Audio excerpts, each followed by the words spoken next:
reconvene the meeting of the Petaluma City Schools Board of Education. If you'd all rise, we need to pledge allegiance. Led by Mrs. Ellis. I pledge allegiance to the flag of the United States of America and to the republic for which it stands, one nation, under God, indivisible, with liberty and justice for all.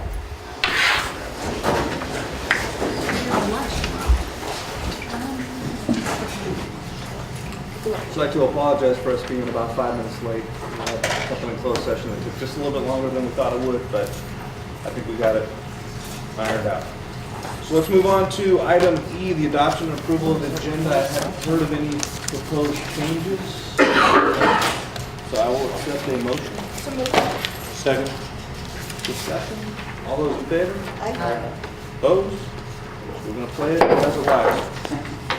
Item G, the best part of every school board meeting, presentations to the students of the month. Oh, did I miss the minutes? Oh, excuse me. I got so excited. I got so excited. I saw the Marwoods here and I just got so excited. All right. Sue, is everybody eligible? Yes. Okay. So I'll take a motion on that. Second. Any discussion?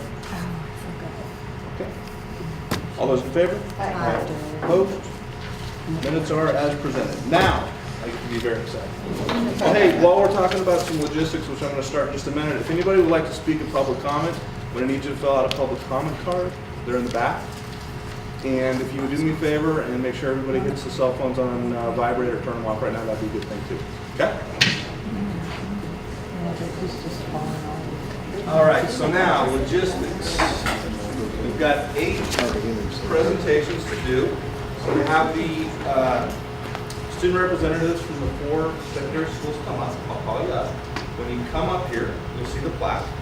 And you will introduce us to the student of the month, and they'll come up and we'll all embarrass the heck out of them.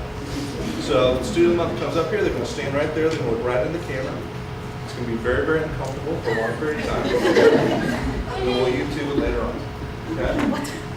So if we can start with Kenilworth. Kenilworth, student representative up here? Student representatives up here. Very nice.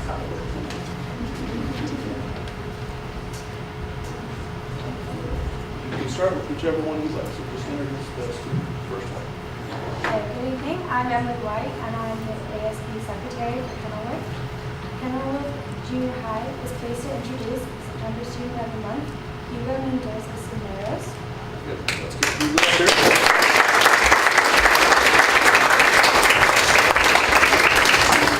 Parents, the best place to take the pictures right here, so make yourself at home if you like. Okay. All the way. Congratulations. All right, spin around right here. There you go. Hugo has been nominated by his team of teachers because he has demonstrated the effort, integrity, and responsibility that we so value at Kenilworth. He is an attentive student in class, on task, and striving for success. His work is completed on time and with great attention to detail. He not only takes responsibility for his own learning, but Hugo can also be counted on to be a leader and role model to other students. He is responsible TA in the PE department and all-around great influence on the Kenilworth campus. Hugo's first love is soccer. He has played soccer since he was 5 years old and currently plays forward position. When he is not in school or playing soccer, Hugo can be found exercising in some way, either running or going to the gym. Or he can be found playing video games. He also helps at his church during services as an altar server. Hugo has high hopes for the future. He would like to continue playing soccer, hopefully professionally, and he also has dreams of becoming a doctor. Hugo's parents are very proud of him. They appreciate the hard work he puts into getting good grades and being a great student. Congratulations, Hugo.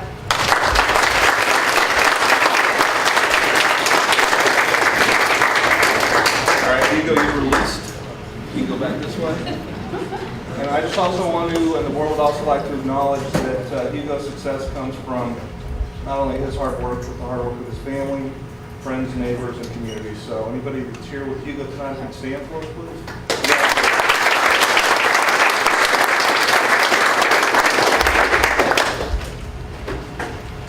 Hello, I'm name is Donovan Brown and I am the ASB president for Kenilworth. Kenilworth Junior High School is pleased to introduce the September Student of the Month, Holly Puckle.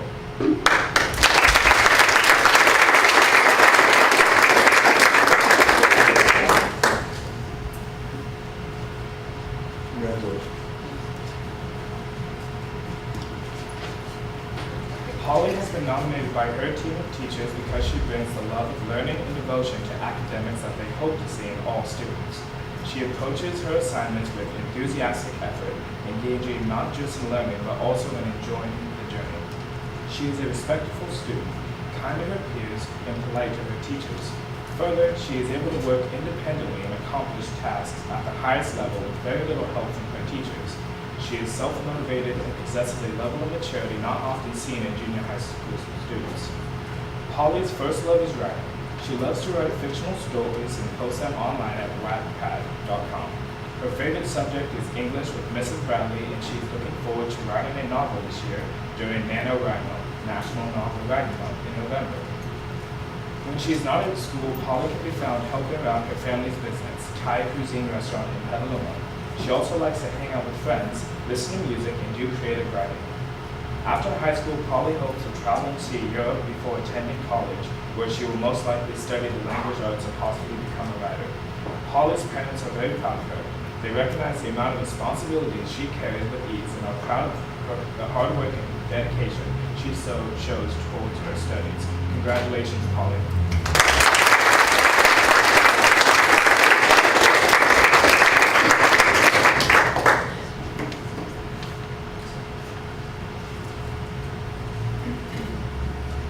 Holly's name.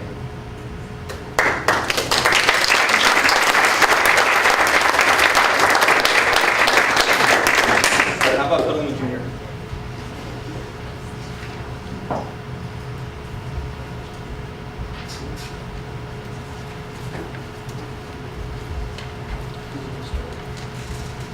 Hello, I am China Hess, and I am a co-president at Petaluma Junior High School.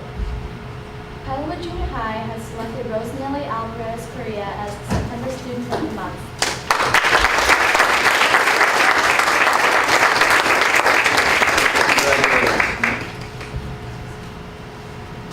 An intelligent, disciplined, and hardworking young woman, Rosanelli Alvarez Correa is Petaluma Junior High School Student of the Month for September 2013.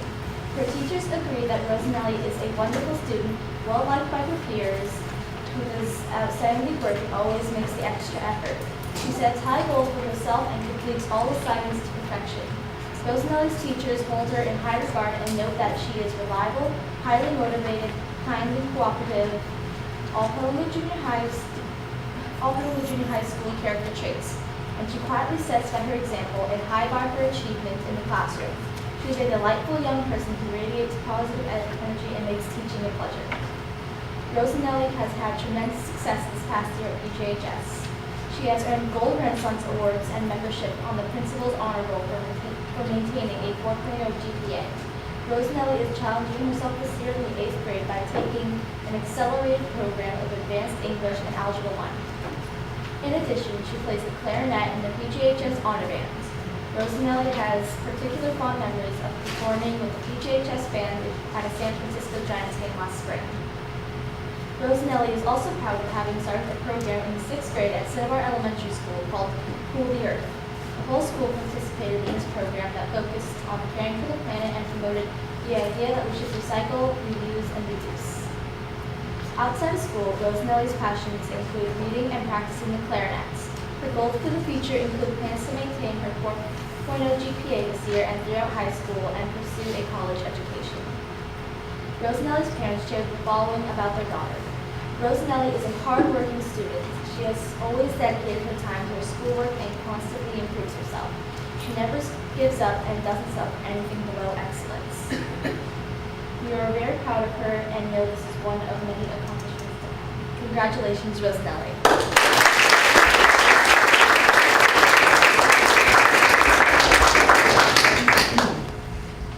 Rosanelli Sam.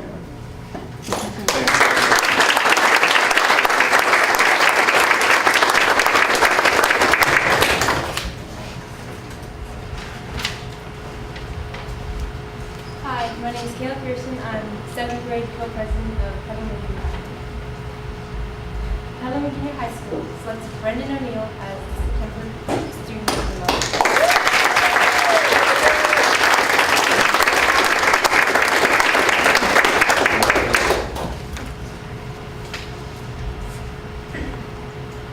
A strong student and an extraordinarily good person, Brendan O'Neill has been selected as Petaluma Junior High School Student of the Month for September 2013. Brendan is admired by his teachers for his positive energy and being a good role model in class. He asks intelligent questions, checks for understanding, and helps others. He always contributes great insight to class discussions. His teachers also noted that Brendan is well liked by peers and staff. He is an all-around nice, gracious, and respectful young man, a pleasure to teach. Brendan's success at PJHS last year in 7th grade earned him Silver Renaissance Awards for maintaining a high GPA. He continues to challenge himself this year by taking Algebra 1 and French. Brendan then balanced his academics last year with participation on the PJHS boys basketball team that won the North Valley League Championship. He plans to be a part of the 8th grade basketball and track teams this year. Brendan also looks back affectionately on 6th grade at Grant Elementary School, where he had a part of a singing werewolf in the school play Beauty and the Beast. Outside of school, Brendan enjoys playing basketball and tennis. He also loves to spend time with his family attending church, watching sports, playing volleyball, and going to Tahoe during the summer vacations. Brendan has some clear goals ahead. My academic goal is to have a GPA of 4.0 or higher in school, to play 3 sports in high school, and to go to college on a basketball scholarship. After college, I plan to be a firefighter like my dad. Brendan's parents commented, Brendan is an amazing young man who adds humor and fun to our family in addition to physiological debate. He recently endured a serious head injury and, while lying in a pediatric intensive care unit, would ask the nurses and people who visited if they were hungry or needed anything. He was constantly aware of the children around him and concerned for their health and survival. Brendan is a generous and loving young man in addition to his academic and athletic accomplishments. We are proud friends. Congratulations, Brendan.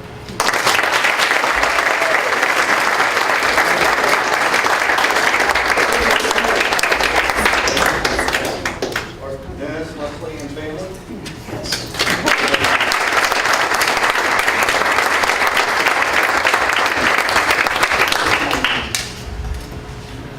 All right, let's go Casa Grande.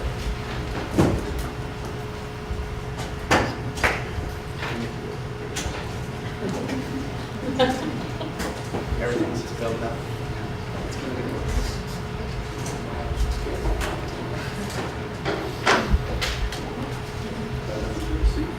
Hello, my name is Jessica Sandoval, and I am co-ASB president for the 2013-2014 school year. And if you'd like to honor Shinmei Chan as the Student of the Month for the month of September.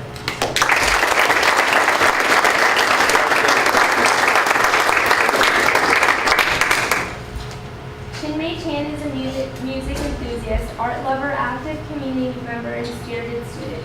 She is part of the Casa Grande Symphonic Band as a French horn player and also has been playing piano since kindergarten. She has been taking art lessons for more than 10 years and has her art featured in places such as San Francisco's Asian Art Museum and in Petaluma's own 4th and C restaurant, selling her art to benefit programs such as Casa Grande Jazz Band.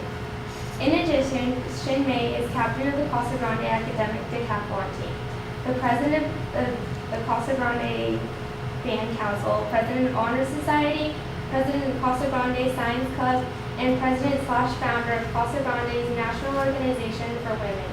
She is also a competitive swimmer, training 5 days a week. She has swam from the Golden Gate Bridge to the Bay Bridge and is also this year's captain of the Casa Grande swim team.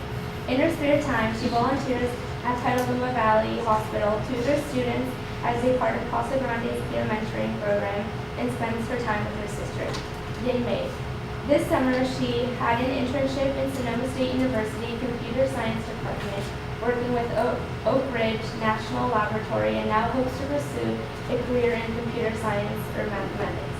Congratulations, Shinmei.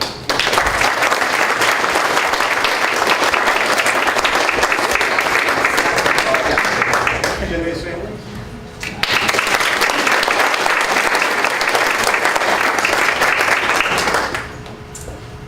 Hello, my name is Miles Gardia. I'm a co-SB president for Casa Grande High School. And Casa Grande this month is proud to present Student of the Month Award of September to Joy Gu.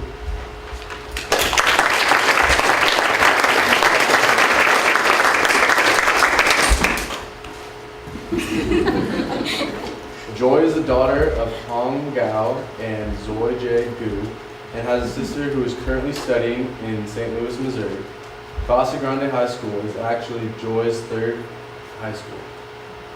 She grew up in Illinois and she has lived in Florida, Kentucky, and now California.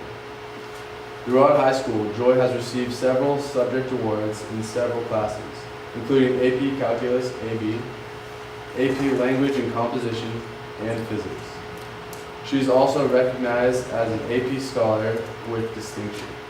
Last year, at the Community Achievement Awards, she was recognized as a student in the top 10 of the junior class at CASA. In addition, she has several accomplishments in the field of music, playing in honors band, and participating in solo and ensemble festivals. This past summer, Joy represented Casa Grande at the Rotary Youth Leadership Award Camp and also attended the National Student Leadership Conference for Engineering at UC Berkeley. At school, Joy is a member of the Academic Decathlon team, a mentor in the peer mentoring program, a member of the National Honor Society, and one of the flute section leaders in the band. Joy is interested in mathematics and science, but enjoys reading novels, as well as listening to music and making music. In the future, Joy wishes to attend the University of California, Berkeley, and pursue engineering. Once again, this is Joy Gu.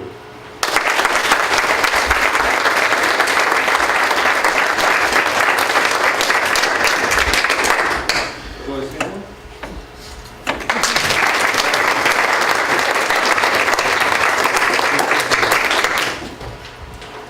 And Petaluma High School.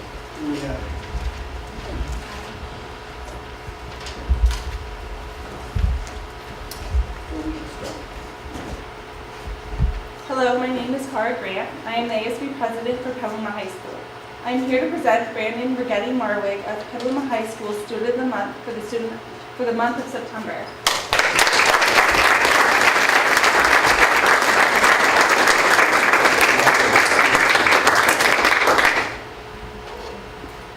Brandon has been top-ranked student in his class all throughout high school, but his academics are not his only focus.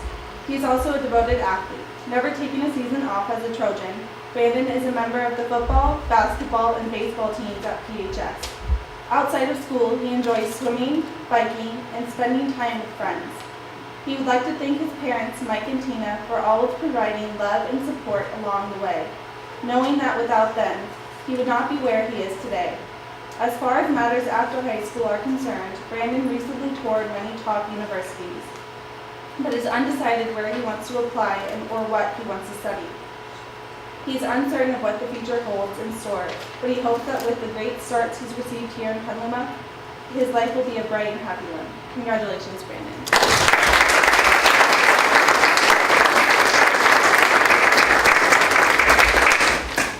While you're standing, Brandon's family.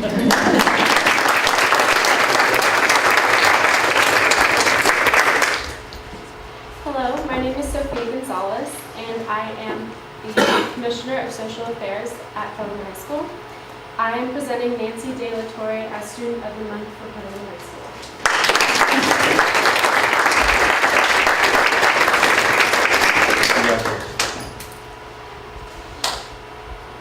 Nancy De La Torre is a senior at Petaluma High School. She has managed to keep an outstanding GPA throughout her high school years. She started off as an ELD student and has managed to overcome the language barrier to pursue her dreams. She is a bilingual and biliterate student in both English and Spanish.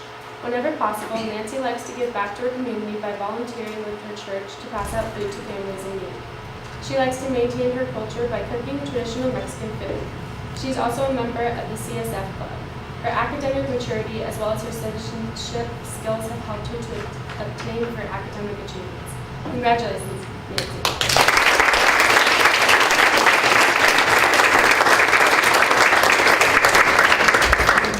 Nancy's family?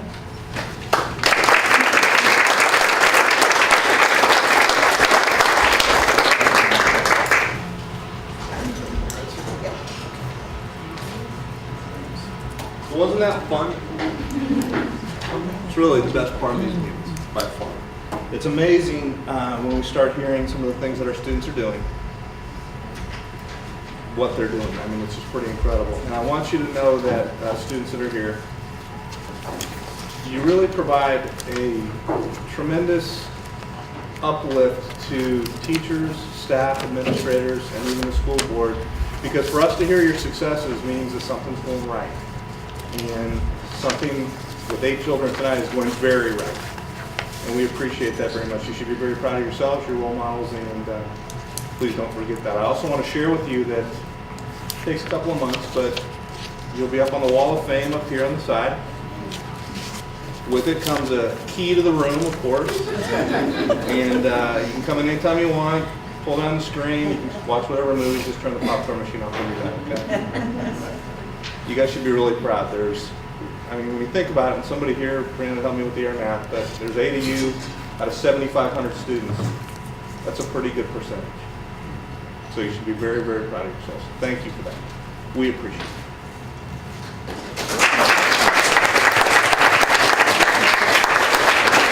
I have one more presentation to do, and then we will do a quick 2-minute break because I'm pretty sure that based upon what I just heard, you all have some homework to do.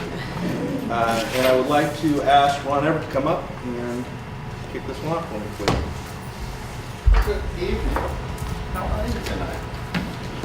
It's my pleasure to introduce the president of the California School Employees Association Petaluma chapter, Loretta Guzman, who will present this quarter's employee of the quarter. Loretta, so good to see you again.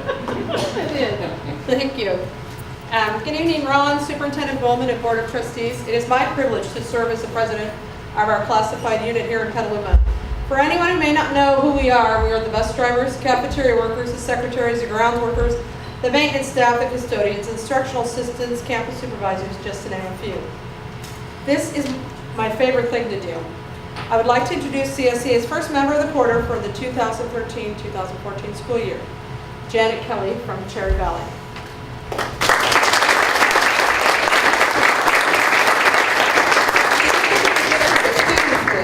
Stand there and look at the camera, and I'll say nice things. Janet is a full inclusion instructional assistant. For those of you who are not familiar with that term, it means Janet is assigned to one student to assist throughout the school day. Janet has been with the district since 1997. She has held a variety of jobs, including noon supervisor, enrichment specialist, and of course full inclusion instructional assistant. She has worked at a few sites, Petaluma Junior High, Petaluma High School, Grant, and of course Cherry Valley. She has been an active employee working each year as an assistant during summer school and the extended school year program. Now to share some of the lovely things that were written about Janet on the nomination form. Janet has lots of patience and caring to always include her full inclusion student, and she's always thinking of what's best for him every day. She's with a very challenging student, and over the last 2+ years, he has made great progress with her as his full inclusion assistant. Janet goes beyond the job description to help her student. Janet exhibits dedication, diligence, and flexibility. Now, I'd like to present Janet with a certificate that you can hang that says that she received this award. And we'd like to give a $25 gift card, and she asked for it to be for Trader Joe's. So please join me in congratulating Janet Kelly.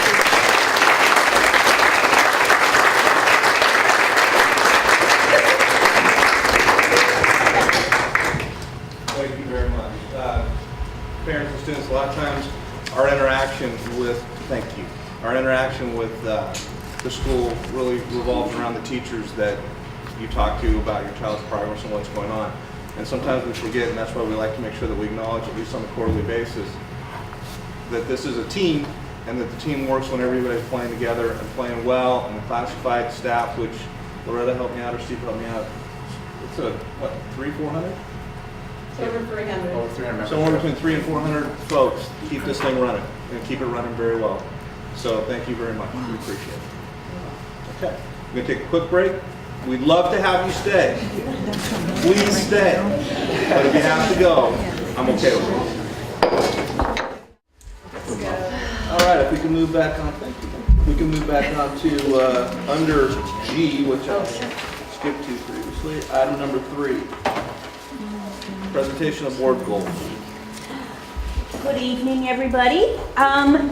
Tonight we're going to look at board goals. Last time we looked at kind of a review of the board goals from last year. Tonight we're going to look at the board goals that are proposed for this year, and they are going to look extremely different from the board goals from last year. As you know, we are in kind of a funny gray area with testing, with funding, with all different kinds of things. So our board goals tonight that we are proposing are focused on helping us raise that gray fog and helping us to implement the 2 most important things that we have to do in the 13-14 school year.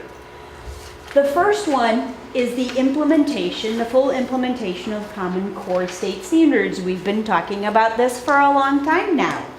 But we actually now have one-time funding from the state of California. We will be getting approximately $1.5 million K-12. A little bit under $1 million at the secondary district, a little bit over $500,000 at the elementary district, so it kind of balances out. There are some rules around this money, and you can see them there. We have to create an expenditure plan. We are going to use the technology and K-12 curriculum staff development committees to help advise us, along with, of course, our principal groups, to help advise us on the priorities for using this money. We'll talk more about that in just a second. And I want to put out here right up front that this is not enough money to fully implement Common Core. It is probably a third of what we could actually use. So we have to create an expenditure plan, and then we have to present that to you. Once we have the expenditure plan created, we have a public hearing and that kind of thing, and then we bring it back at the next meeting, the next board meeting, and you guys adopt it at that point in time. So it's a 2-step process that we're going to go through. At the end of this, we have to have it spent by June of 2015, and there is a detailed expenditure report, and that's all we know about that expenditure report right there. But we do know it's detailed. There are 3 areas that we can spend this money in: professional development for teachers, administrators, and paraprofessional, and the professional development is focused on Common Core, okay, or in the implementation of Common Core. Instructional materials that are aligned to the Common Core state standards, we can either buy primary texts or different kinds of things if it's not necessarily a textbook, or supplemental materials, as long as it's aligned to the Common Core. Right now, there are very few materials that are available that are aligned to the Common Core, and the state has not reviewed. There's been 1 review done, and it's some bridge materials. So materials are kind of in that foggy gray area right now because there's not a lot that's been done. The other area, the third area that we can spend the money in is technology-based instruction. And you can see there how we can spend that. It's to use technology to improve student performance, computer-based to support computer-based assessment, read Smarter Balance, the Smarter Balance test, and then to provide internet connectivity to administer computer-based assessment. Okay, so those are the 3 areas that we can spend them in, and then some sub-areas that we can spend this money. So I thought that we would look at an example. Okay, so in the 3 areas, if we have approximately $1.5 million in one-time fund one time. I'm going to keep saying that, one time. We could look at, this is one scenario. If we wanted to get ready to do Smarter Balance, in all of these different, we've done a lot of surveys. Smarter Balance has had us doing surveys and things, and it's telling us right now that it will cost about $650,000 to get us to the point with wireless or broadband connection that we would be able to do the Smarter Balance across all of our schools. If we wanted to get all the way to full bring your own device, it will cost us approximately $1.2 million. If we looked at devices for the students to take Smarter Balance on, doing a kind of a survey across the schools, we would need around 16 carts with 36 Chromebooks on them apiece, in addition to what we already have in the schools. And that's deployed different ways across the district. And it would cost us about $260,000. If we wanted to go to full implementation on one-to-one or bring your own device, it would cost a whole lot more money than that. We need to focus those devices in our elementary and junior high schools because of the way the test is. We're assessing in grades 3 through 8 and grade 11. So our greatest amount of kids are in grades 3 through 8, so we need to look at our elementaries and junior highs first. And like some of our elementaries at like McDowell, for example, they'll only test one grade level. It will only be grade 3. So we won't focus as much on them because they will only be testing one grade level. Professional development, we could spend around $410,000 for professional development, and that would give us 3 professional development days for every teacher in the district. And then we would have about $180,000 for instructional materials. That is just an example of where we need to start thinking and where we need to start investing so that our students are ready in the 21st century, that they are college and career ready, that they are able to interact with the Common Core in a manner that embeds technology and gives them the skills that they're going to need beyond high school. I'm not saying that this is how we're going to spend the money, it's just one example. Okay? So K-12 curriculum staff development and the technology committee are meeting on Thursday, and we are going to be talking about these kinds of ideas and looking at some different scenarios and different examples, and they will help us and advise us on where we need to put our priorities. Okay? Broadband wireless is one of those things that is going to be fundamental by the year 2015 because we have to give this assessment, and the assessment is on a computer. So we're going to need to make sure that we've got the infrastructure so that we can have multiple students at a time assessing. The kids will need to take the test. It will be about 6 hours of testing per student, and we're getting varied amounts of time. We're not sure how many days we'll have to do that in. Okay? Questions about that? It just seems like if the number of days available are smaller, you need more devices. Yes. So that could be an issue. Not only will we need more devices, but we'll need stronger broadband access, because the more students that you put on a system, the more juice each one of them are taking, and the more intense your broadband needs to be. So there's coverage and then there's intensity for broadband. This first, like in this scenario here, the $650K will get us coverage so that we would be able to have more people on it, but it will not necessarily get us the depth of intensity that we would need so that, for example, you could have a whole school on the same time on their own devices.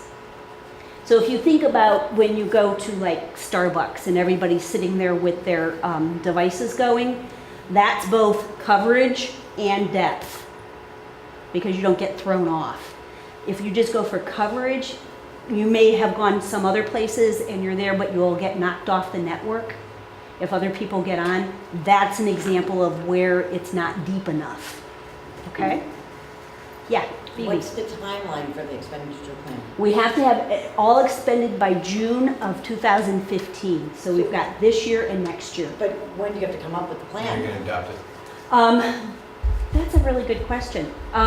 We're working towards having the plan developed by the end of October and be presenting it to you either end of October or beginning of November. Because we're going to have the plan in place in order to spend the money. And then we approve the plan, or You does the approve the state plan. ultimately have to approve the plan? No, the state does not have to approve the plan. You are the final approvers. So, and when does the money arrive? The money's already here. We received the first half in August, and we'll receive the second half this month or next month. One. Yeah. By the end of October, we'll receive 100% of the funds that we have to spend by June of 2015. So it's just sitting in an account, waiting to... Waiting for the expenditure plan, waiting for the priorities to be established, getting everybody's input and advice, and then we'll be ready to go. The plan will be effective July 1st of this year through June 30th of 2015. So it's kind of retroactive. Mike? But given us the area we have to spend in, it's up to us to what we actually choose to focus on within those areas. Yes. So we don't have to spend $650 for wireless. We could spend it all for wireless or none for wireless, right? Yes. The key component is that we need to be able to take the smarter balance test when we're through. So technologies, you have to make sure you cover technology first. And what's that going to require to take a smarter balance test? That every student will be able to take the test online on a computer. Okay. Mhm. I mean, every third grader through 8th and 11th grader has to be able to take the test online. And we're not saying that they all have to take it at the same time on the same day. We're not sure. The windows keep open. Yep. They shrink and then they get bigger and then they shrink because they're getting information from districts. So they're responding to what districts are saying that they can do. I'm just trying to get straight. The state is mandating that we have basically computer broadband access. They're basically mandating. They're saying that we need to be able to assess all students on the smarter balance. By computer. Okay. They're They're mandating that we have all students. That would be a on yes. computer. They can tiptoe around it any way they want. They're not giving us enough money to actually do it. So Jane, the 1.5 could be Deserves it. spent completely on teacher staff development. We could It spend could it be. completely on staff And if we development. did that, we'd have to go back and back fund whatever technology that we would need to then implement the test. Mhm. So it's the So one way that we're standard gonna have way to that we get money from the defend our own state, money. the state, right? Yeah. Right. It is the standard way, yes. And Phoebe? You might have mentioned, who's on the committee deciding the expenditure? So it'll be the kindergarten through 12th grade curriculum staff development committee and the technology committee, also a K-12 committee.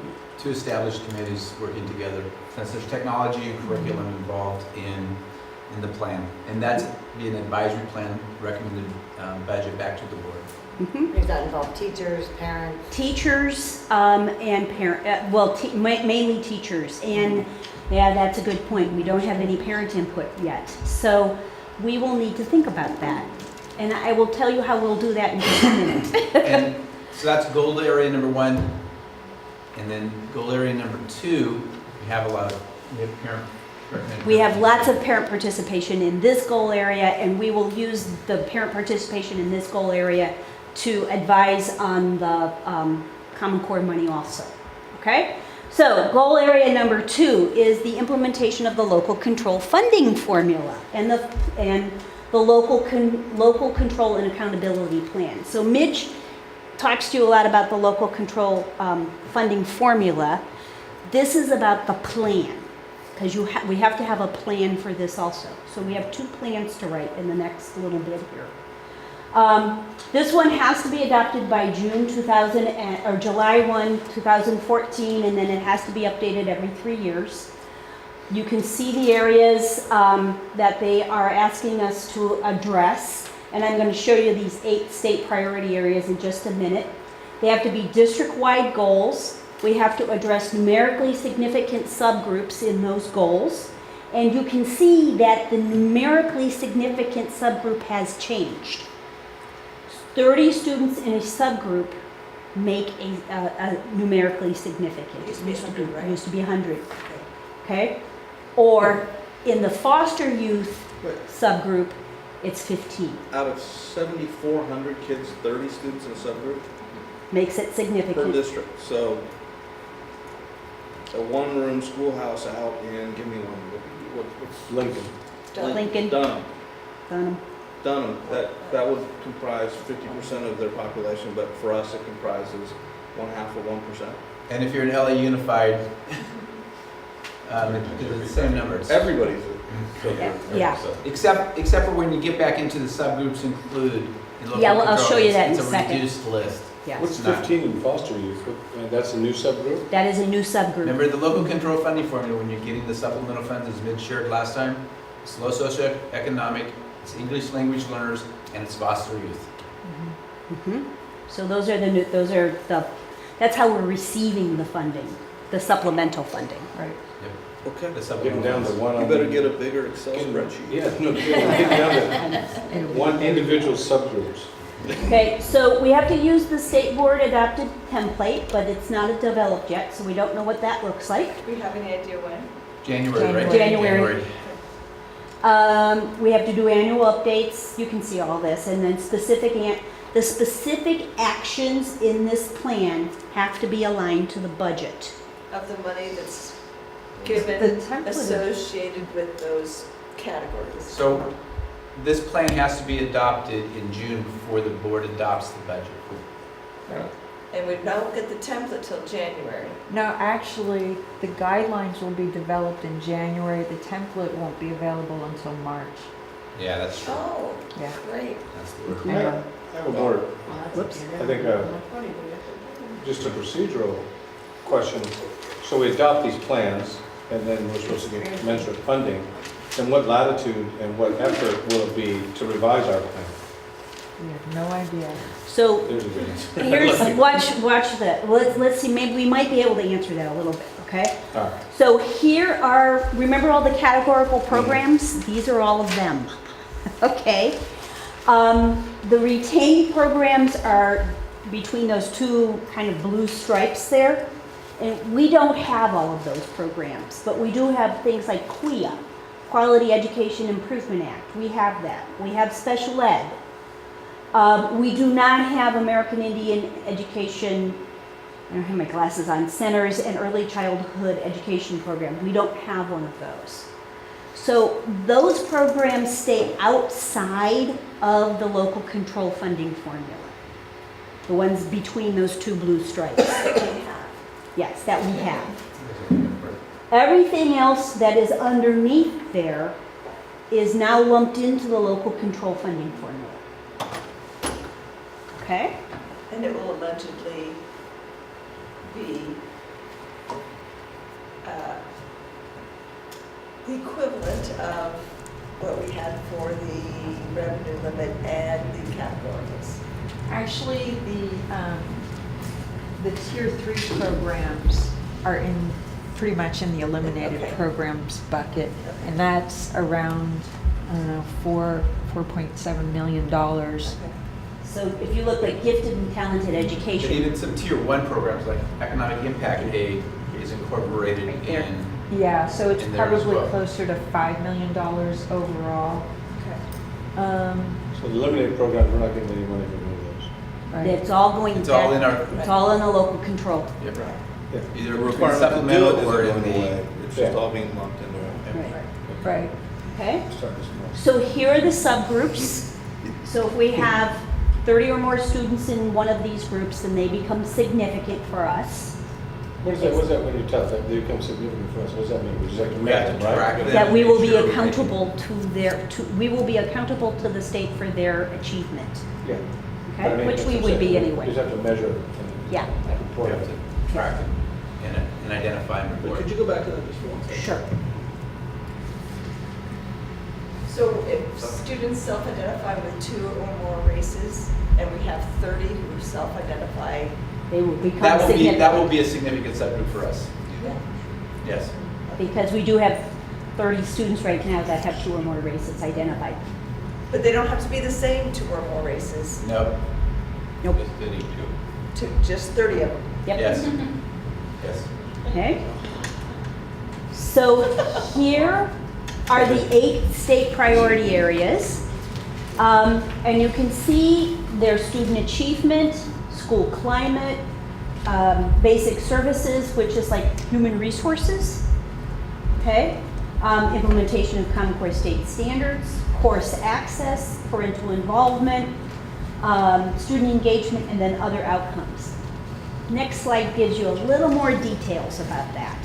So this is the kind of data that they will be looking for in each one of those each one of those areas. And these are the priority areas. We can add any that we want to add, but these are the ones that we must, That must be in the form. that must be in the plan. And you can see some of the data that we might be looking at. You can see performance on standardized tests in the student achievement area, EL reclassification rates, in student engagement, school attendance rates, school climate, suspension, expulsion, other measures, parent involvement, efforts to seek parent input, and then promotion of parent participation. In basic services, teacher misassignment. What's that? That's if a teacher is teaching outside of their credentialed area. Of one. We have one in the district. With one. Yeah, it's huge in other areas, but But these are things we're already doing. yes. Yes, Yes. these are all things that we're already doing. They're whipping the bad school model on all schools, right? I mean, that's basically what they're doing is, there's a number of, we'll call them delinquent school districts. And I think they're doing their generic state, one size fits all. Yeah, I think. And we're being put into that Well, category. the advantage is, because we're not one of those districts, is we're already doing that. This will force some districts to do things differently. No, but I mean, we're all, but they're they are- wheeled here basically, so a few districts can kind of get their Get stuff up to together. snuff. Yeah. And remember, the state legislature kicked the can to the State Board of Education, who is now developing what the plan will entail relative to the supplemental funds, supplemental grant dollars. We, at this point, are hoping that they're going to leave the local control as local control. The concern is that they will put strings on the supplemental grant dollars, and we will have basically another categorical program to address. In addition to this plan, that will be more specific as to how we spend those funds. Mhm. This right now, I said to Steve last week, the more I learn about this, the more, I think it's almost more restrictive than what we have right now. And it could be, we're hoping it Could won't be. be. That's what I'm saying, I mean, this is how it's shaping up, but anyway. It's not looking local, let's put it that way. Yeah. Remember, the governor went from, in January, total local control, school board makes a decision, to may revise, more restrictive than categoricals ever were. And then the legislators ended up someplace in between, but really kicked it to the State Board of Ed. And the State Board of Ed now is getting lobbied by special interest groups to be more restrictive in regards to how the funds are used. But, you know, the part of that that's so concerning is that if we're spending 40% of the state's budget, 40% of the state's budget is being basically decided upon, not by the legislature, but by the Office of Education. State Board of Ed. State Board of Ed. They definitely took the Office of Education out of the equation Right. and to the State Board of Ed. Right. So, Are they elected? They are appointed. They're appointed, Oh, appointed. so that's encouraging. so 40% of the state's budget is really going to be dictated by appointed people. the way we spend this money and the way we're held accountable to the money. The rules. And much of it is good. I mean, we want to look at our EL kids. We want to make sure that our redesignation rates are good. We want to make sure that our students are achieving on the standardized tests. So we want to use that as one measure that we're looking at.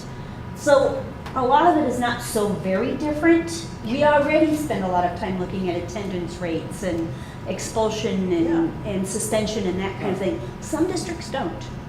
So that's why you're kind of seeing this generic plan come along. We're lucky because we already do a lot of this. I guess I'm just stuck on like the title of something, local control, when actually the local control is being controlled by a non-local, non-elected body.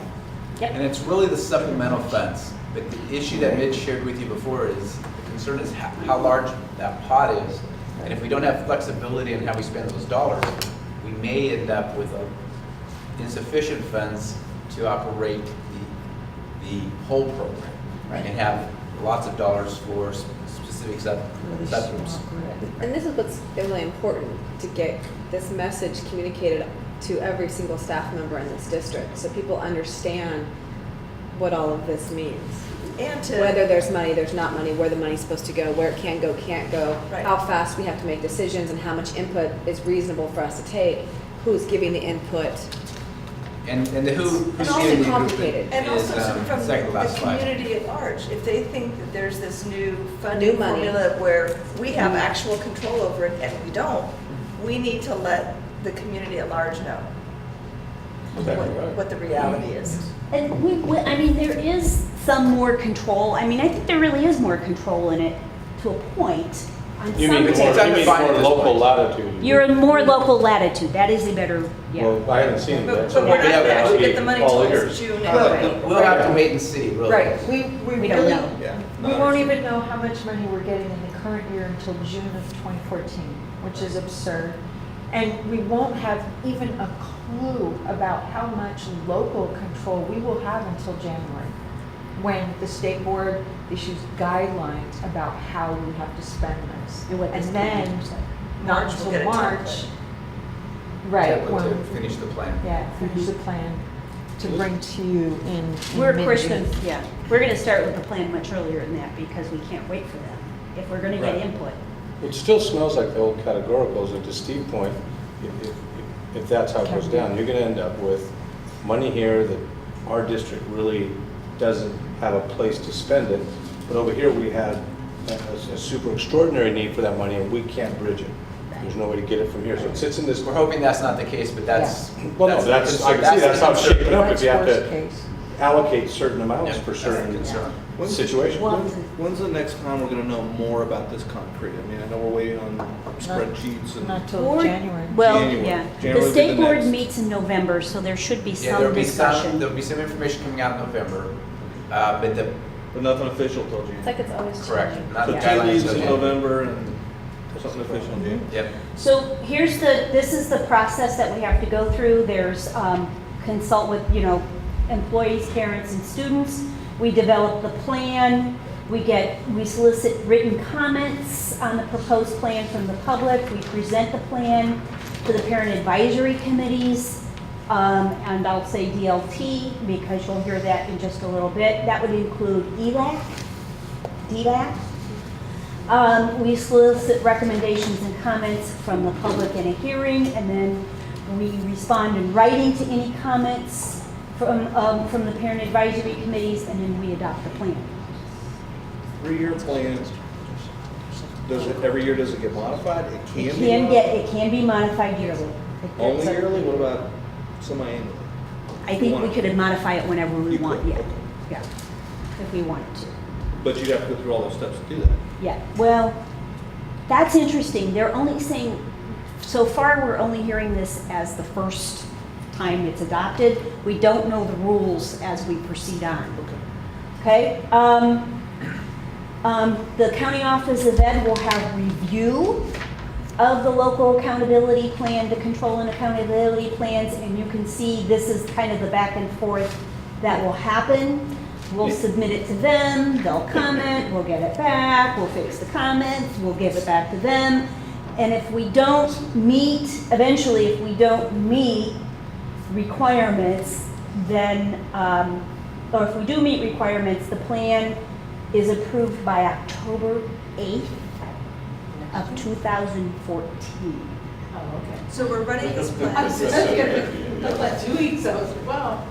Wait, We're developing a plan. wait. We're really developing a plan for next year. And this year, because they haven't developed a plan. And they haven't decided on the money. They can't control the expenditures for the current year. It's really to begin to control the expenditures for 14-15. They're not going to have, they're going to develop the template, and then they're not going to have a base year until 15-16. The first time they can start assessing you in regards to meeting the subgroups and the requirements will be 16-17 at the earliest that they can really have that. The County Office of Education has always had the fiscal oversight of districts. When we submit our budget to, now they're going to have the academic oversight for the first time. So how did that happen? No, I'm serious. How did that happen? What? Because that's the kind of the shenanigans that goes on behind the scenes that nobody here sees. How does that happen? Well, the whole issue was that if they're going to have this local control accountability plan, and the desire is it's going to be results oriented, that they will give us the funds, and as long as we're making the gains and showing the results, the county office won't have any issues. That's the desire. If they put more stringent requirements on it, then the county office will check and make sure that we're spending it according to, as the state used to with category programs, according to the restricted aspect of the programs. So, yeah. But the county office, they're looking at, okay, now who's going to oversee this? The state board can't, the CTE can't oversee it because it's too far removed. CD, excuse me, CDE. California Department of Ed. Yeah. CTA. So as you can see here, we have to have, we submit the plan to SCO 5 days after it's adopted. They respond to us by August 15th. We get 15 days. We get 15 days to make clarifications. We resubmit it, and then the SCO considers the recommendations in a public hearing within 15 days. But that's if the plan does not use the template and that kind of thing. Yeah. I can guarantee you, our plan will go through. Is this the full employment of extra administrators act or something? How are you gonna get all that done in those timelines? All the districts are going to be submitting all their Everybody. stuff, Yeah, and SCO's going to have 2 weeks to get to Everybody- everyone. everybody- send Oh, it well, out. that's good because there's only a few districts in Sonoma. Yeah. They're down to 40. They're down to 40. So, yeah. I mean, that's going to be, that. So it sounds to me like we're empowering our county Office of Education, or giving more power. Oh, they are, giving more power to this. So that must be what they really mean local. We're just Yeah, we're not sub-local. local. We're sub-local. Too local. Yeah. We're going Alright. local. Too local. So let me just move She feels on. it's us. Thank you for So- letting us vent. Please move on. Okay, let me move on. There also will be a new system for if we do not meet our goals. There'll be a new system, and this is what the new system will look like. It involves this county office again. And I'm not even going to go through this. We can talk about this because it's way, way down the line. As Steve said, they can't hold us accountable until 16, 17. I think that's To know that there's a system. But there is a system, and I'm letting you know that there's a system in place. It won't Okay? possibly change before then. So in order to make sure that we are gathering input from every single stakeholder or groups of stakeholders that we have, we're looking at the district leadership team and kind of reconstituting and making it a super district leadership team. And you can see what we're proposing here in terms of the composition. What's different is 2 community members at large. So not only would we have parents from site councils, PTAs, EL parents, but we also would invite 2 parents, 2 community at large members to come in and be a part of this committee, and high school students. That is new. Now, does the Okay. COE have to approve No, our proposed committee no, that we have to get back to them with? No. Just wanna This make is sure. our recommendation. So make sure we get to do something. To enlarge on our our own. district leadership team. There's no reason to create Who's gonna another wanna be on committee. Appointed by the Yeah. board, though, right, those last two? The two community at large? Appointed Yeah, by the we should have the board appoint 2 members at large. And they should be, I would recommend looking at non-parents, yes. to business community. Business people. But we have latitude is what I'm saying. This Yes. is actually Yeah. something we can actually This put is our together. this is our All by recommendation to ourselves. you. Yeah. Okay? This is just a reminder in all of this. In the local control accountability plan, all of the funding that comes to the, much of the fund that comes to the district, including things like funding for EL and supplementary educational services, career technical education, we have to maintain what we've been doing for 2 years before we make any changes. Adult education, we have to maintain for 2 years before we make When you changes. say maintain, are we There's an talking about- MOE, maintenance of effort requirement. So it's simply dollars. We have to Yep. spend the same amount. Yes. Spend the same amount. Deferred maintenance, alternative education, instructional materials, personnel, all of this goes into this pot. So for instance, on deferred maintenance, we've always had to do a 5-year plan and submit it to the state, and then they would give us deferred maintenance funds, and we had, before the recession, we had to spend 0.5% of our general funds towards that. There's no longer a requirement to submit the deferred maintenance plan. Matter of fact, you can't submit it, there's nobody to submit it to. State allocation board is no longer going to see that. Office of Public School Construction doesn't care what you're spending for deferred maintenance anymore, because they're not providing you any funds. It's all coming in your local control accountability plan, So or local control funding formula.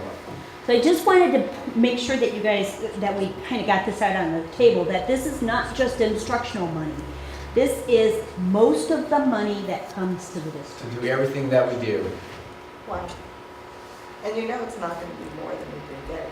Well, the plan is, again, to get us, remember, it's to get us back to 07, 08, including COLAs, by 2021. Yeah, that's 2021. And remember, 07, 08, we weren't any great guys. We're like 43rd in the nation as far as spending is concerned. But we're to get back to that level by In 2021. 8 years. Yes. And in reality, when you look at the state getting there, the economy has to stay hot. It's never stayed good for that long of a period of time ever. Well, it And- never sucked for so many years. And they have to allocate a significant amount of the new monies coming in every year to education. It means they can't allocate it to other programs Well, that have been the cut upside of over that, Steve, time. is that every other program that the state does is now going through the school district. Seems that way. So It seems seems that like way. maybe the money won't fall. Since we do every other social service that's out there. So I am sure that you are going to have lots and lots of questions over the course of the next couple of months, and this is just kind of an introduction. But you won't have any answers till after November, right?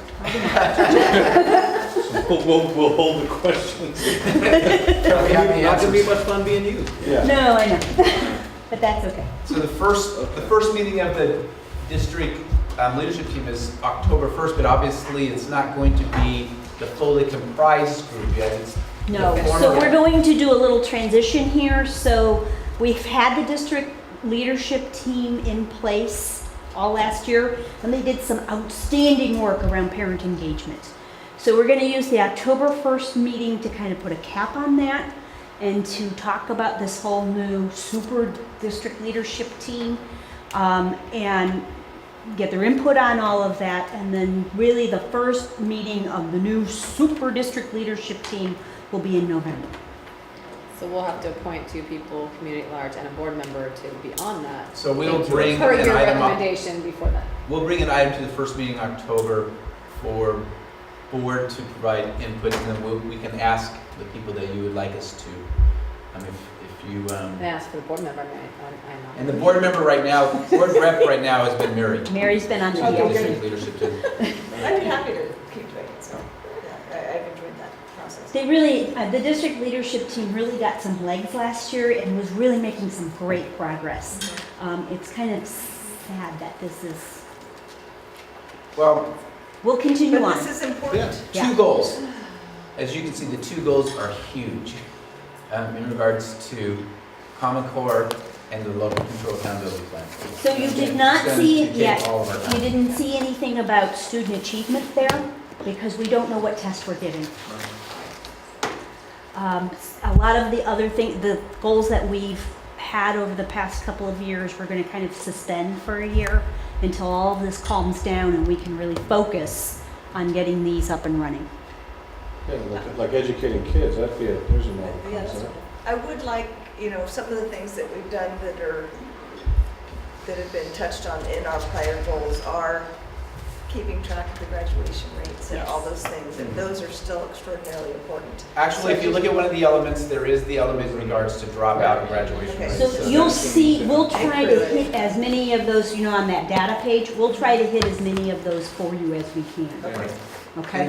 And the one thing that we've been very successful at as in the district is the graduation rate. We know we have one of the highest graduation rates, and our attendance rates are extremely high. So, those have always been goals, but if we were bringing those to this year, I would recommend that we not make that a goal, because the goal's always been to improve. At this point, we want to continue to attempt to improve, but we want to maintain where we're at, which is at a very high level. One question, is there any thought coming from the state, is there any bonuses or incentives for certain performances? I mean, they give us our local control, but no, did they have any of that? Is there any incentives? Or No, it's like if you more- close your achievement gaps to within certain percentage points, you get bonus money? No, it's not a carrot and a hammer, it's basically a hammer. Okay. So if you're not meeting, Yeah, it's just all punitive. if you're not meeting, then you're going to lose local control if you're not meeting the Oh no, it requirements. sounds like we really lose a lot if we don't Well, have then, control. we'll have to see what type of local control we Lions and actually tigers and have. bears. Anybody have any other questions for Jen? Yeah. No, I would just like to kind of end this with a comment of, for anybody here or watching at home, you can sense a level of frustration over, this is that Christmas present that you thought was going to be the coolest thing ever, and you open it up, and it was a tie. Or cold. So it's not as advertised, it's frustrating, and it's coming with a whole bunch of stuff that I think maybe nobody expected, so this district will figure it out. We will continue to thrive through it. It's just sort of a curve in the road we weren't really expected, maybe. Is that a fair way of saying that? So. And we're waiting to see how big a curve it is. Yeah, so don't take the level of frustration as it can't do. We'll obviously do it. It's just kind of not as advertised. So, Jane, unfortunately, you got the brunt of a bunch of sarcasm tonight. That's why I get the big bucks. I know. Thanks, Well, everybody. not anymore, because we're going local control, and it's probably part of the plan. We'll have to ask the Office of Education. Okay. Everybody good? All right. Comments from the public. I have one speaker card, and it is for a Diana Gomez. Ron, could you? Thank you. Thank you. So I'll ask you, did you get an opportunity when you filled out the card to read the fine print about public speaking? Did you happen to see this box and read it all? Because if you did, I won't read it to you. I'm familiar with it, thank you. Thank you. Okay. Hi, Board and Supervisor. My name is Superintendent. My name is Diana Gomez, and I'm a parent of 2 lacrosse players here in Petaluma. One attends Casa Grande High School. He's a boy. My daughter is at Kenilworth, and next year will be attending Casa Grande, and will continue to play lacrosse, which they have done for many years now. I understand that, I think this week, or we've been told within the next week, there will be a survey going out for students to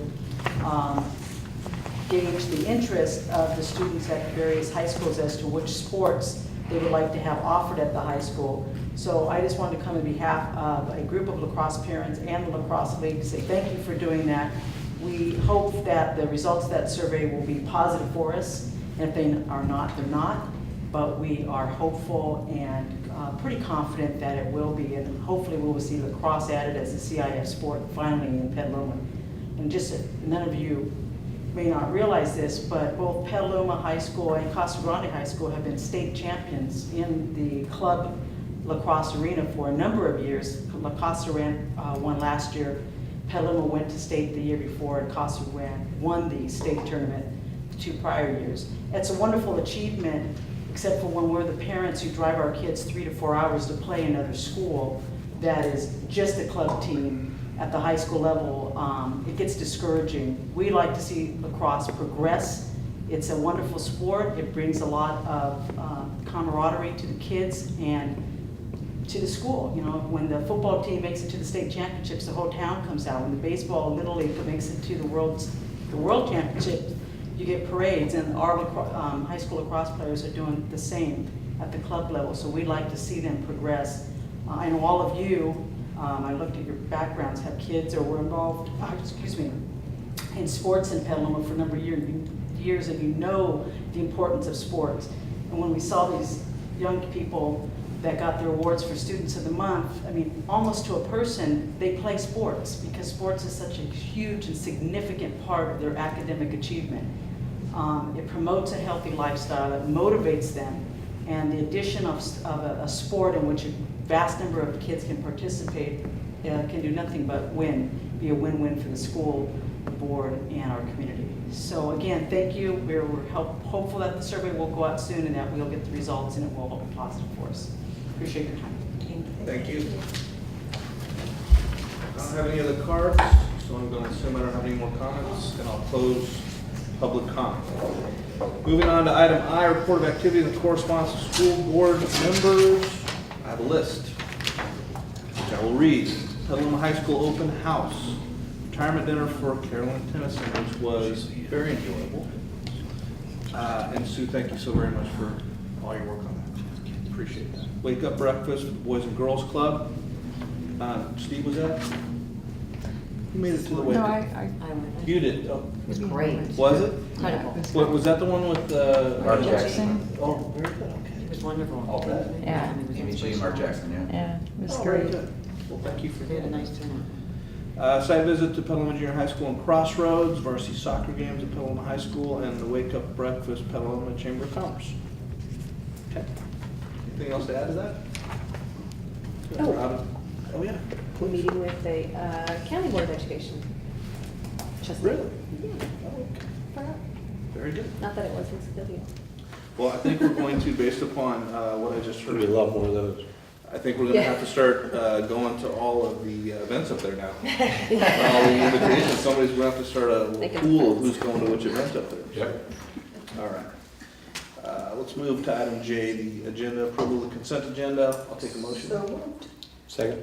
All those in favor? Aye. Opposed? That knocks out a significant part of the rest of that agenda here. Let's go to business services, item 2. It's a hold item. Do you want to discuss that yet? Oh, do we need to discuss? I think, Oh, excuse me. Oh, I'm sorry. No. I thought that was over here. yes, we Yeah, do want to have the discussion on the online So help me with agenda. the agenda today. What's going on? Bumped over 2 important things. Long day. So the board had asked for consideration of having an online agenda, and Sue has taken time to look at options. Many districts are doing more like Sue has been in regards to collecting and putting everything in PDF format, but in looking at a functional system that will work and keep our agendas online. Sue watched a training on this. I attended the training because we're doing this for Superintendent's Council for SELPA, and the CSBA online agenda service is excellent. It will be able to allow people to go online, go back to previous agendas and minutes that will be kept in the cloud for all of our services, and it will make it very easy. One of the questions though for the board is devices. Are you looking for, do you have a device that you want to bring, or are you looking for an iPad? In reality, Apple is part of the service and works very well, obviously, on an iPad, if that's the desire and something that we have the ability to do within the board budget. So that's really one of the questions, and I know this has been a desire of the board, and we would like to move forward. We also need to schedule a special meeting in October, and did you establish a date that CSBA is I haven't available? heard back from CSBA yet, but although we were looking at the last week in October, October 28th is a board meeting date, and it would be an hour training for the board. So if we can arrange it on that date before the board meeting, you know, have to come to the. October 8th and 22nd are the board meetings. 22nd? 22nd. Oh, it was the next Tuesday, excuse me, it was a Tuesday. So Why we were don't we looking circle at, back to a date, but let's talk about the discussion piece first. Can we do that and then circle back to it? Then I'll just start at the end. Devices, Yeah, I concerns? don't have, unless you want me to bring the whole computer every day, I don't have a laptop or iPad or anything I could bring, so I'd have to have something provided. It doesn't have to be mine, it can be the district's, no, it'll stay be, here. it'll be the districts, yeah. I don't need to take it out of the building or anything. But you'd have access to this. Yeah, if you have an Apple computer at home, you can get on Correct. at home, and then when You you're will in a have a board password to meeting, be you able to can, log in. and at the board meeting, you can use something provided here to, and so would that eliminate this? Yes. And Yep. so then mail could just be given to us at the board meeting, you wouldn't have to, You could email or we could do the board letter through the same method, through the agenda online method, and pick up your mail separately. I would love that. What, the return on investment agenda online, what's it cost to subscribe to that?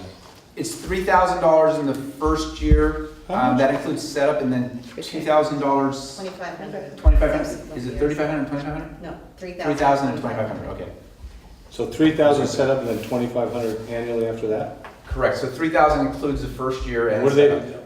they give you an agenda format for that? No, they store everything, keep it up. in They the give you, and they do give you agenda format, and They base it on our format that we use now. They'll customize it to that, so it'll look very much the same.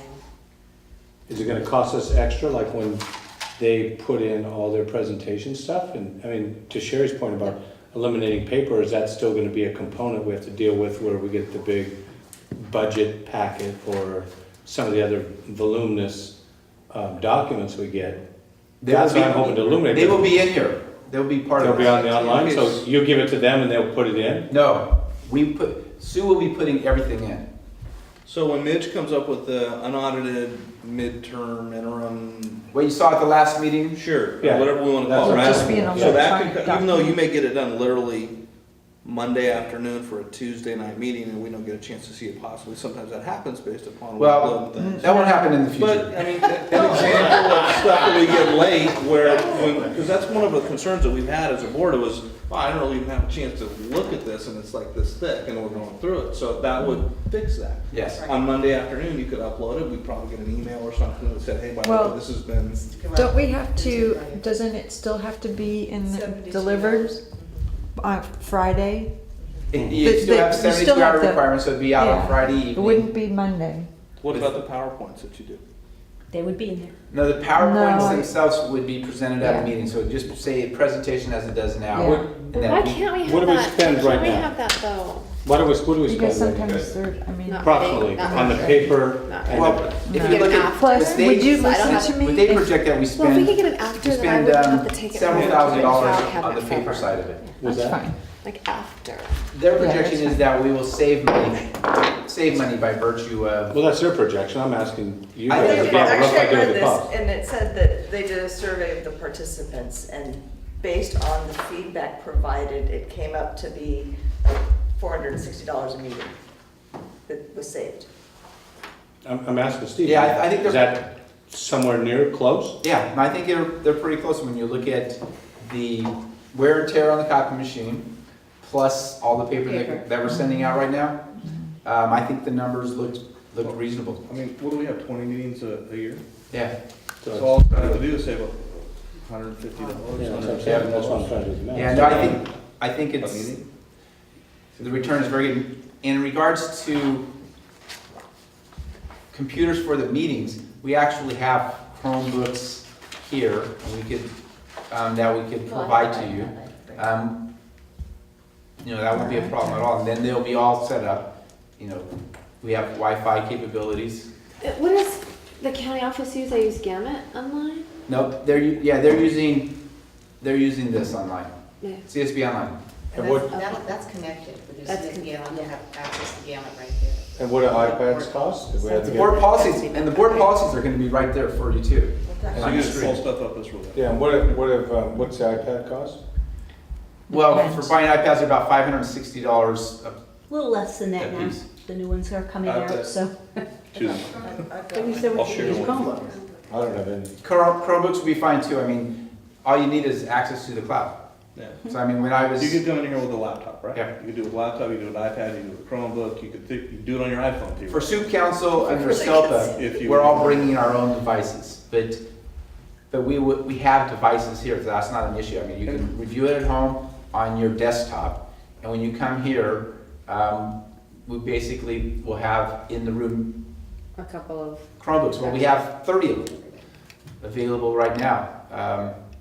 And Yeah, the part of it, information yeah. doesn't reside on, correct? It resides in the cloud, you just view it. Yeah, you're just So viewing. you're not downloading anything to the iPad, it's not walking out of here with No. a security issue or any kind No. of problem with confidentiality. Plus, couldn't we then go back, so let's say I wanted to review the enter whatever, something that Midge might have presented 3 months ago, I could go back You can go back through to that any service agenda. and figure it out and find It'll be that. all really clear. Yeah, it's easy Okay. search on it. And it bookmarks and stuff like that, allows you to page mark and all Well, that. and you have the ability to make notes on your own. That's what I'm saying. The one thing to know when you're making notes, though, is if it's in open session, you're making notes, and it's in the cloud, it's Public. disclosable, Sure. discoverable. If it's closed session and you make notes, it's not discoverable. I'm just on the security standpoint, to be honest with you. I mean, the idea that this has been in my car all day, actually it was in my car yesterday, so I didn't forget it. That somebody could break in, steal it, whatever. It's public information. Yeah, I bet you the old It's on the thief web. would be real happy you got this. Go instead of boy. Your iPad. Boy, I got the little school binder. That probably goes for big bucks on the street. All right, So the question then is, if CSBA, so you have a couple of options relative to training. There's 3 weeks between board meetings from the end of October to the first meeting in November. We could look at the 29th as a board meeting night, which would be, the 5th Tuesday. And we could have an hour training. It would be a single item, an hour training by CSBA on. extra pay, or is it part of this deal? Oh yeah, you get paid twice as much for that meeting as you get paid for the rest of your meetings. So we have to pay extra? No, it's part of the training, I'm sorry. Well, I know twice as much, I just want to make sure we don't have to pay CSBA on top of the online, I want to make sure it's part of the service. I know it's not going to be twice as much. No, that's part of the training. The training. You asked about you getting paid. Oh, I'm not saying me. Yes, Yeah. the amount you get paid to attend these meetings, it'll Yeah. be double. You get that water right there for free. That's it. You get 2 glasses of water. Yeah, up to 2 glasses. Well, so I think the first One one is is we're appropriate. interested in doing it. I think we've all expressed a concern or desire for it. This is Everybody kind of on the this is same the page? board's desire that we've been exploring. Has anything changed? I am definitely interested. I absolutely. Yeah, it's so much easier to read some things that way. And Sherry made a point earlier about getting PowerPoints online as opposed to paper. Even if they weren't ready before the meeting, if it's something that's presented, if it could be attached to it so that it's there for us. Because sometimes, even though that's up there, sometimes it's easier to look through as we're, it doesn't have to be done ahead of time. Well, I will share with you my concern about that. The concern I have is that if you've already seen the PowerPoint, you're I'm not going to saying be if it's there tuning after. into anything that we're saying here because No, you've already seen What I'm it. saying is if it's available at the meeting. Contemporaneously, you give it to Oh, us. I see. So I we see can, what we you're can saying. look here But instead of there. Yeah. I am now going to save this in my file cabinet until my husband, which happened last week, says, you've been on for 2.5 years, go through that stack and get rid of it. I don't want to do that anymore. So even if we got it after the meeting, so the ones I've made notes, I can go back and look at it and I have it without having to keep it. I'm not kidding. I threw away a stack, 2 stacks of paper taller than me. I've been in this board 2.5 years. I'm sure Mike's should had a see. lot more. No, I've heard it pretty quick. I never let it build up. Steve, I think, like, Okay, so then the question is, do you want us to try to arrange the training as part of one of our regular meetings, or are you willing to come back on the? I'd rather go regular. Okay. If we- if- Just if- extend- Small agenda, piggyback. Because that time of year, Phoebe and I don't like to with little kids, but that's Halloween Right, week. yeah, it's That's 2 days Halloween before Halloween. parties, that's sugared children, although maybe we will. Not a regular meeting. Wait, It wasn't for the I take it special back. meeting, it was 2 days before. The regular meeting is the 22nd, so what we'll try to shoot for then is the 22nd, To be. and Oh, so- we will just do 7 to 8 for the training. It's a 1-hour training for the board. Okay. 7 to 8, so that if you will move to that portion of the agenda, it'll happen right here, people can watch you be trained. That's fine. And then, if there's more agenda after that, you'll just reconvene where we left off on the regular agenda. Don't we have to have those devices up? We've got Chromebooks back here. We will have, Yeah, Chromebooks. we'll have devices for you. You can bring Just to your be own trained on them. devices, but we will have charged Chromebooks for you for that meeting. Okay, good. Yeah, I mean, not a problem at all. Okay. Sue, how do you feel about this? Yes, Oh, it's that, gonna be wonderful. Okay. It's gonna be I'm looking easier. forward, it's exciting. Okay. To be running that copy machine. Sue, will you Driving around town. will you still come by on Friday afternoon? Oh my gosh, yeah. It's just part of me. I Come by, get a cup of coffee. On our way home Friday afternoon, she'll swing by your It's place. I would just, just- it's just part of my routine. Yeah, exactly. All How to right, have it. very good. Okay, now let's go to business services, item 2. So after the last meeting, I just want to share with you, for purchase order and expenditure report, we will make them hold items. I don't know if there's any conflicts associated with this one. I know actually there isn't any that Phoebe has, and I'm not certain about Mike. But it gives you the opportunity to look at the list and don't have to worry about pulling them off the consent agenda. We'll act on them as whole items. That's a good idea. I'm gonna give Mike a minute to look through that. No, I looked at it already. Oh, you're good? Yeah, I didn't see it. I was just looking again, like maybe he was trying to give me a hint. No, You know, like, I'm not gonna guess. Family Enterprises. I'm not gonna guess. All right, recommend a motion that the enclosed list of purchase orders be approved in accordance with board policy 3314. So moved.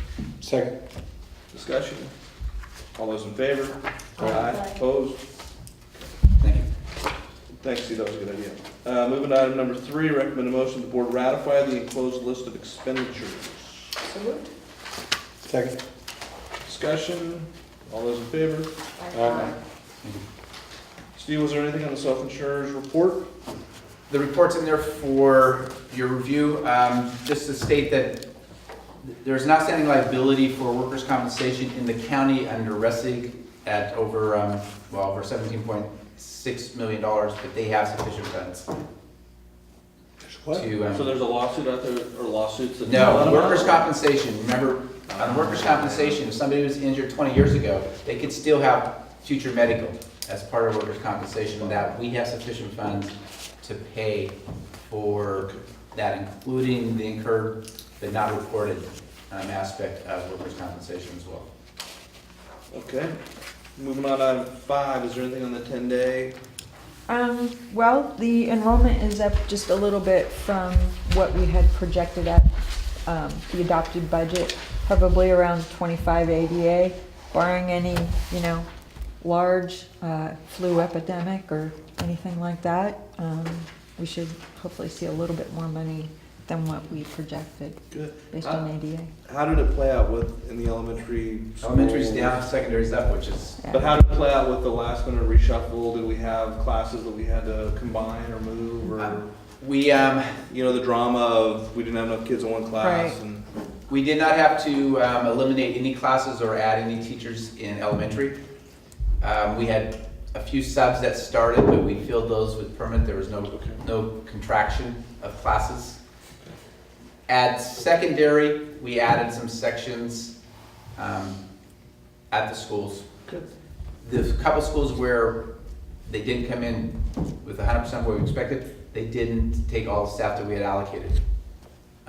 So they've learned to be conservative, because the hardest thing to do is contract after 10 days. But and start. I was gonna say the phone didn't ring, so I was just assuming that didn't happen. That was true. Okay, good. And then, I'm sorry, it just says Petaluma City Schools 2012, 2013, and then revised, like in the center, is that? Oh, it's revised for 13-14, yeah, I didn't change the header, that was mine. I just put the revised 13-14. So the projection though is from It was, beginning of school year? Or the it was first day of what we school? projected last spring. Oh, got it. Actually, it was what we projected last fall for this year. Got it. And then the 10th day numbers are the actual numbers. The totals listed. Yep. Item 6 sort of piqued my interest. So, based on the new local control funding formula and the fact that it's funded by grade level, it doesn't make sense for us anymore to be two separate districts. One of the reasons why we are two separate districts is because our junior high level is funded at the high school rate. And so we would have lost money because junior highs are typically funded at the K8 level. We're funded K6. So it's a discussion that we would just want to put out there. We don't know under the new formula whether or not there's any incentives to actually unify. In other words, would we lose any money, or would there be a disincentive to unify? Right now, the high school district, as far as we know, would be getting a bump in revenue because of the 7-8 funding at the 9-12 rate.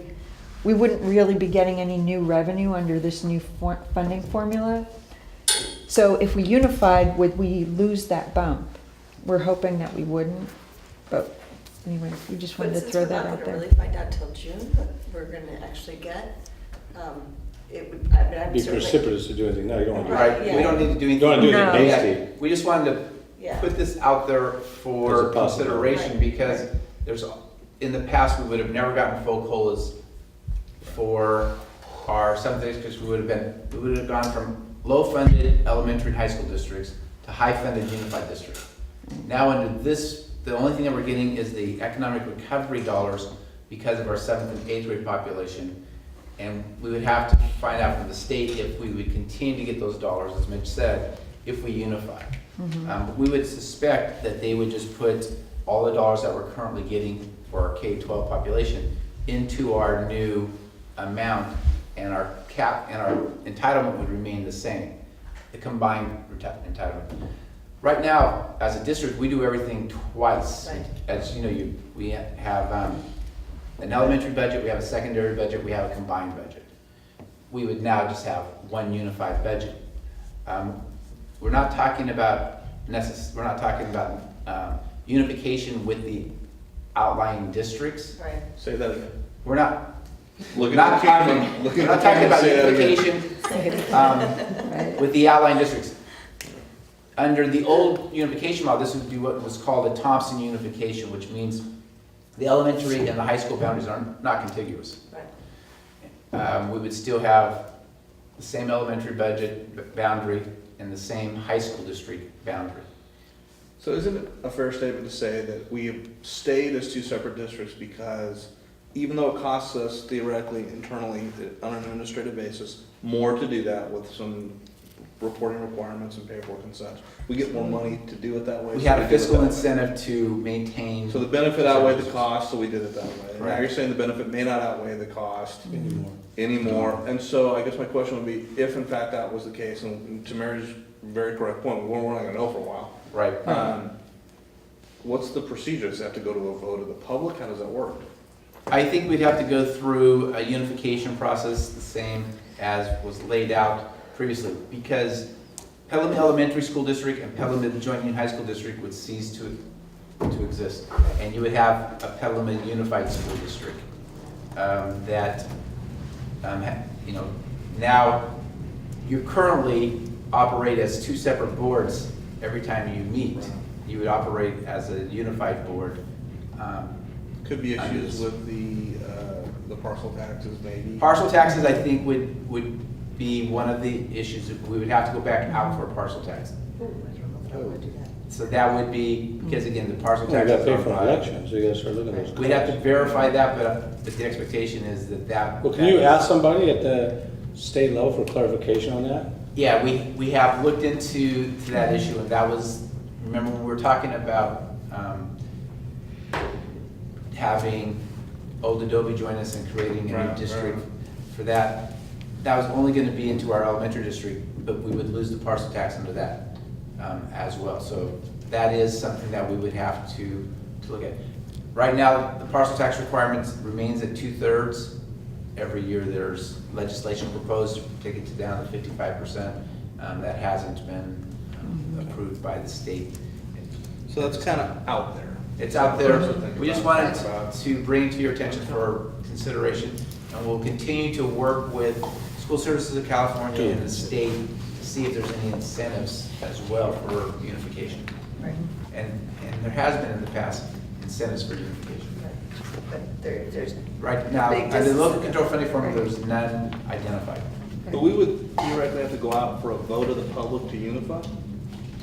We will verify that, but I would expect, and Mary's been part of that committee, I would. Probably would have to go to the County Committee on School District Organization and have that, say that our board voted to do this, Right. and they can, my understanding is approve it, bless it, send it to the state, and ask for a waiver as far as voting. Huh. You could. That's a possibility. And it's Or you a could put likely it out to a possibility vote. too. Yeah, there's all kinds of, I mean, you can, all right, Yeah. something to think about. Yep. Right. Okay. Any other discussion on that part? No, so I'm gonna move to, I guess, K, huh? Future business calendar of activities, anything spicy coming up at the next? October 8th should be a very routine meeting. But put any extras in that one so that the 22nd is shorter. Yeah, Since load we're that gonna one up. have if you the like. training. Feel free to load that one up. I'm not. Jane will not be at the meeting on the 8th, so if we have. Well, that'll save us some time, no, I'm kidding. I'll be here, so Right. load it up. Yeah, load it up. All right. Okay, so we got papers. We did not, we only adjourned from closed Right. session. We're gonna go back into Reconvene closed closed session. session. Excuse me, need to reconvene closed session. So we are going to adjourn this meeting, and reconvene to closed session now. What's, Troy? Sure.